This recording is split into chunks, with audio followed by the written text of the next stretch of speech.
Okay, welcome back to video number 2 that will cover active monitoring. I trust that you had no difficulty in answering the questions from video number 1, and so we will progress with the second portion.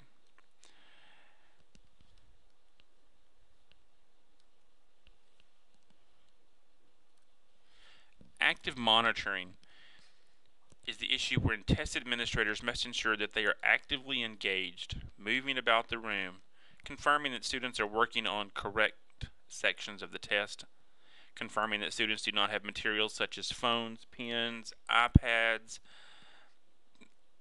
anything that is non-allowable materials at that point. And also, we must ensure that we are reminding students to bubble the answer document. Remember, they must complete their bubbles within the given time period. No one is to continue testing or continue bubbling after time is called at the end of the time limit. We also must ensure that no one is using a computer or cell phone, including test administrators. Remember, our cell phones must be turned off, and the computer in the classroom must also be turned off.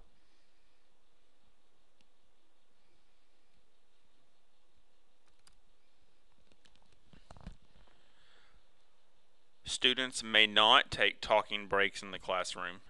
Students would be allowed to take a short mental break, things like that, which is allowable if they just want to take a small break, but they cannot be talking to their friends at this situation. Students may not take lunch breaks in testing locations unless testing materials have been secured elsewhere. And students still testing may not eat lunch with the general population. So we will give you specifics for the lunch situation this year when we test and we have our test specific training.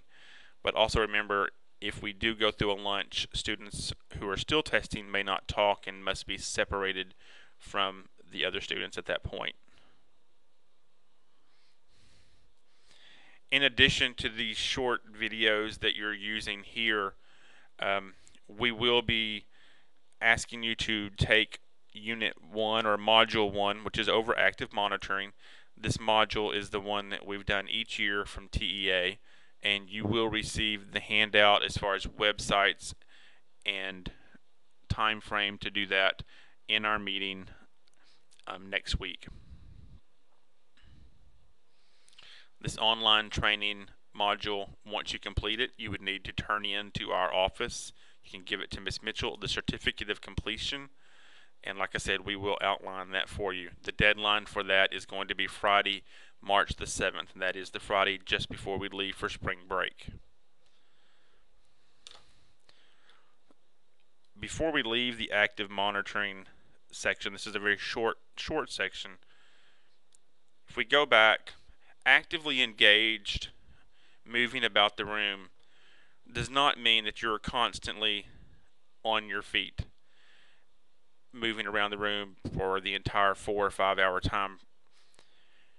You can occasionally sit down as long as you have the ability to view everyone in the room and to see what everyone in the room is doing. It also includes that we are not allowed to have our cell phones out, like we said, or any type of electronic device for the teachers to use, nor does it involve us being able to grade papers or be reading anything. And that will also go to the monitors in the hallway. So any of us who are involved in administering or monitoring this test must put everything aside and strictly be focused on monitoring the students and ensuring that all is going well and no one's attempting to do anything that's not allowable.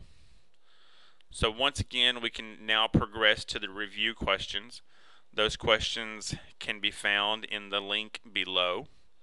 If you will just simply follow that link back to the Google form, there will be a series of questions there again for you to answer. And then we'll see you once again in video number 3.